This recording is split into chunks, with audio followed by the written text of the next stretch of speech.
안녕하세요. 자동차 읽어주는 남자 이상입니다. 올해 하반기에는 정말로 많은 차량들이 출시가 되는데 그 중에서도 현대 기아 브랜드에서 마치 각오라도 한 듯이 한 달에 한 대씩의 신차를 뽑아내고 있는 그런 상황입니다. 그래서 8월 달에도 새로운 신차가 출시될 예정인데요. 바로 2020 신형 모하비 마스터피스입니다.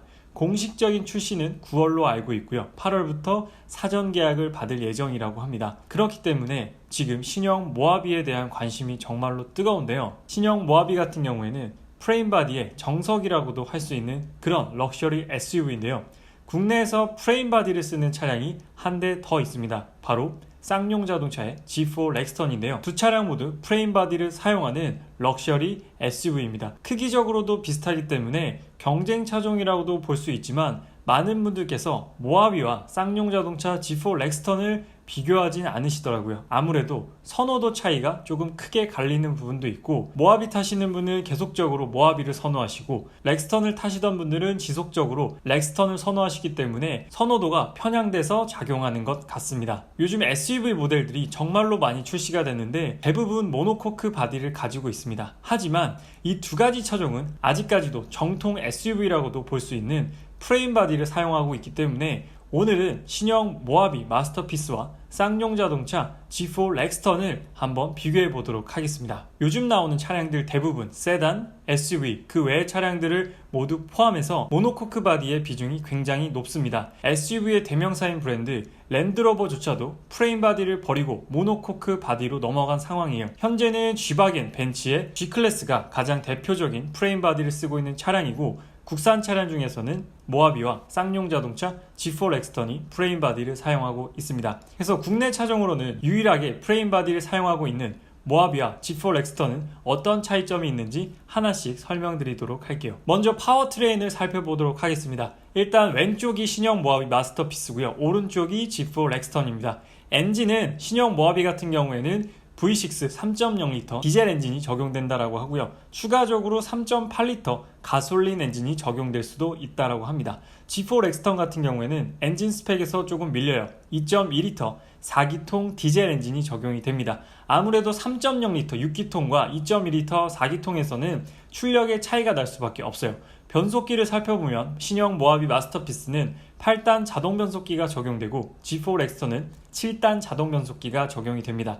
G4 렉스턴에 적용되는 7단 자동 변속기는 벤츠에서 사용하던 변속기를 그대로 가지고 왔어요. 그리고 출력 부분을 보게 되면 신형 모하비 마스터피스는 구형 기준이 아직 신형 출력은 공개가 되지 않았기 때문에 구형 기준으로 보면 260마력의 57.1토크를 가지고 있습니다. 신형 모델은 조금 출력 상승이 있을 거라고 예상이 되는 부분이에요. 그리고 G4 렉스턴 같은 경우에는 187마력의 42.8토크의 출력을 가지고 있습니다. 아무래도 3.0L와 2.2L 디젤이기 때문에 확실하게 출력에서 차이가 날 수밖에 없어요. 출력만 보게 되면 신형 모하비가 더 우세하다라고 말씀을 드릴 수가 있겠습니다. 다음은 서스펜션을 말씀을 드릴 텐데요. 신형 모하비 마스터피스 같은 경우에는 전류는 WC1, 후륜은 멀티링크가 적용되어 있습니다. G4 렉스턴 같은 경우에도 전류는 WC1, 후륜은 멀티링크가 적용이 되어 있는데, G4 렉스턴은 출시 당시에 후륜에는 리지드 엑셀 서스펜션을 적용해서 굉장히 욕을 많이 먹었습니다. 원가 절감이다, 차등을 뒀다라는 이유로 굉장히 욕을 많이 먹고 비난을 받았는데, 19년식 이후로는 모두 멀티링크로 통일해서 적용시켰다라고 합니다. 그래서 서스펜션은 신형 모하비 마스터피스와 G4 렉스턴이 같은 전류는 WC1, 후륜은 멀티링크가 적용되어 있다고 보시면 될 것 같습니다. 다음은 일단 이런 대형 SUV를 선택하는 데 있어 가장 중요한 지표가 되는 크기를 비교해 보도록 하겠습니다. 신형 모하비의 스펙은 공개가 안 됐기 때문에 구형 모하비를 기준으로 설명드리도록 할게요. 전장 같은 경우에는 모하비 차량이 조금 더 큽니다. 전폭은 G4 렉스턴이 조금 더 넓고요. 전곡, 높이는 G4 렉스턴이 조금 더 높습니다. 그리고 휠베이스 같은 경우에는 모하비 차량이 G4 렉스턴보다 더 크다라는 게 조금 놀라운 부분이었어요. 전체적으로 G4 렉스턴이 커 보이지만 정작 휠베이스 탑승객들이 느끼는 실내 공간은 구형 모하비가 조금 더 크다라는 부분이 조금 놀라운 부분이었고요. 이 편을 구형 모하비를 기준으로 설명을 드렸기 때문에 신형 모하비는 조금 더 커질 것으로 예상이 돼요. 전체적으로 봤을 때 G4 엑스턴보다 더 큰 크기를 가지고 출시될 확률이 굉장히 높은 신형 모하비 마스터피스 차량이라고 말씀드릴 수가 있겠습니다. 다음은 기타 등등의 스펙을 한번 비교해 보도록 할 텐데요. 일단 스티어링 같은 경우에 신형 모하비 마스터피스는 이번에 MDPS에서 RMDPS를 적용한다라고 합니다. 이번에 새로 나온 K7 프리미어에도 적용된 RMDPS 스티어링이고요. G4 엑스턴은 아직도 유압식 스티어링을 사용하고 있습니다. 전자식은 아니고 유압식을 고수하고 있어요. 그리고 로우 레인지는 두 차량 모두 다 적용이 되어 있는 부분이 역시나 전통 SUV답게 전통 오프로드답게 로우 레인지를 포기하고 있지 않은 모습입니다. 다음은 터레인 리스폰스인데요. 신형 모하비 마스터피스에는 스노우 모드, 머드 모드, 샌드 모드가 가능한데 G4 엑스턴 같은 경우에는 따로 터레인 레스폰스 기능은 없습니다. 그리고 사륜구동은 두 차량 모두 다 공통적으로 적용이 되고요. 후륜 기반의 사륜구동이 적용됩니다. 다음으로는 안전 기능을 한번 살펴보도록 할 텐데요.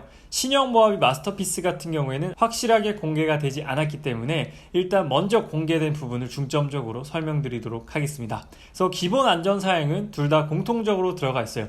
요즘 대부분의 차량들이 기본 안전 사양들은 다 기본적으로 가지고 가기 때문에 한번 살펴보도록 하겠습니다. 긴급 제동 보조. 이제 앞차와 차간 거리가 갑작스럽게 가까워지면 이제 내 차가 긴급 제동이 들어가는 긴급 제동 보조 기능. 전방 추돌 경보. 이제 앞차와 가까워지면 경고음을 통해서 주의를 주게 되는 전방 추돌 경보 시스템. 그리고 차선 이탈 경보 시스템이 있습니다. 혹시나 졸음 운전으로 인해서 혹시나 부주의 운전으로 인해서 차선을 이탈하게 되면 삐삐삐 이렇게 소리가 나거나 핸들의 진동을 통해서 알려주는 차선 이탈 경보 시스템. 그리고 사각지대 감지 시스템은 요즘 거의 대부분의 차량들에도 적용되어 있는 안전 기능입니다. 사각지대 차량이 감지되면 블라인드 스팟이라든지 청각적으로 경고를 해주는 사각지대 감지 시스템. 그리고 차선 변경 경보. 차선 변경을 아까 말씀드렸던 방향신을 켜지 않고 혹은 갑작스럽게 변경할 경우에 어시스트를 해주는 그 기능도 적용이 되어 있고요. 후측방 경보 시스템도 적용이 되어 있습니다. 혹시나 후진 주차를 하다가 사람이나 차가 튀어나오게 되면 갑작스럽게 차가 정지를 해서 사고를 미연에 방지해주는 후측방 경보 시스템까지 모두 다 기본 안전 사양으로 들어가 있습니다. 그리고 에어백 같은 경우에는 G4 엑스턴은 9개가 적용이 되어 있고요. 신형 모하비 마스터피스는 아직 공개가 되진 않았지만 9개가 들어갈 걸로 예상이 됩니다. 9개 이상 넣어주기는 쉽지 않아요. S560 정도 돼야 한 11개 정도 넣어주는데 9개도 굉장히 많은 편입니다. 그리고 반자율 주행 같은 경우에는 신형 모하비 마스터피스에 당연히 들어갈 것이라고 예상을 했는데 현재 미정인 상황입니다. 아직 들어갈지 안 들어갈지 모르겠어요.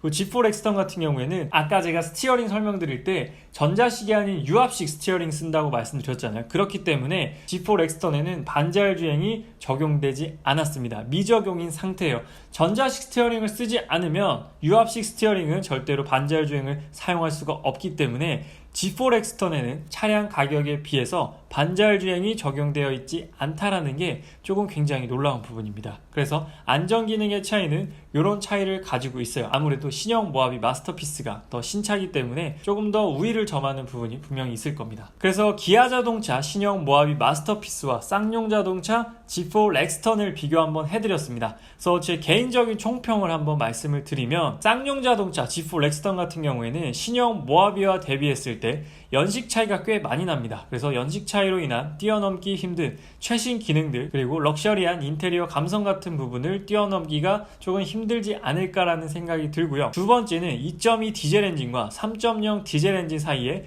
뛰어넘을 수 없는 성능 차이가 존재를 하게 돼요. 이건 4기통과 6기통에서 오는 근본적인 차이예요. 그렇기 때문에 좀 성능적인 부분을 중요시 하시는 분들은 3.0L 디젤 엔진을 사용하는 신형 모하비를 구입하시는 게 조금 더 만족스러울 수 있다라고 말씀을 드릴 수가 있고요. 그리고 모하비만의 상징적인 디자인이 있어요. G바겐처럼 각져 있는 정말 남성다움의 상징이라고도 볼 수 있는 모하비만의 상징적인 디자인이 또 모하비의 장점이 될 수 있겠죠. 이번 신형 모하비 마스터피스 같은 경우에는 헤드램프와 테일램프의 수직적인 디자인을 더욱더 가미를 해서 정말로 딱 봤을 때 남자, 이건 정말 상남자의 차다라는 걸 확연하게 또 볼 수 있는 디자인 적용되어 있기 때문에 또 디자인적 호불호가 많이 갈릴 것 같긴 합니다.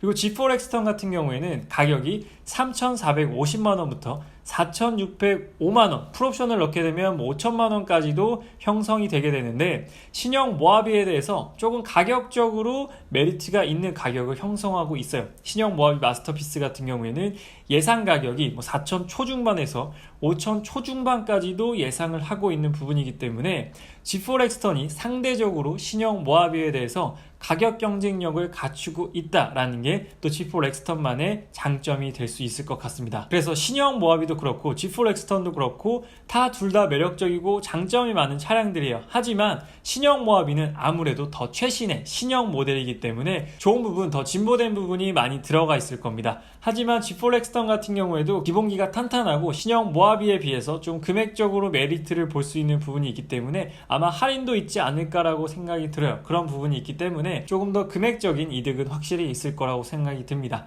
그래서 두 차량 모두 다 프레임 바디를 쓰기 때문에 프레임 바디를 고수하시는 분들이 분명히 계시거든요. 나는 역시나 프레임 바디가 좋다. 차는 프레임 바디가 튼튼하고 안전하기 때문에 나는 프레임 바디만 믿고 산다라고 하시는 분들도 분명히 계십니다. 그렇기 때문에 오늘 프레임 바디를 사용하는 기아 자동차 신형 모하비 마스터피스와 쌍용 자동차 G4 렉스턴을 한번 비교를 해봤습니다. 그래서 이제 곧 신형 모하비 마스터피스가 출시될 예정인데요. 정말로 많은 분들께서 기다리고 있다고 합니다. 금액적으로도 그렇고 옵션적으로도 그렇고 디자인적으로도 많은 분들의 기대를 한 몸에 받고 있는 바로 모하비 차량인데요. 신형 모하비 차량에 대한 더 자세한 정보가 나오게 되면 또 한번 자료를 통해서 여러분들께 찾아뵙도록 하겠습니다. 그래서 오늘 기아 자동차 신형 모하비 마스터피스와 쌍용 자동차 G4 렉스턴 프레임 바디를 사용하는 두 차종에 대한 비교는 여기서 마치도록 하겠습니다. 저는 자동차 읽어주는 남자 이상이었습니다. 감사합니다.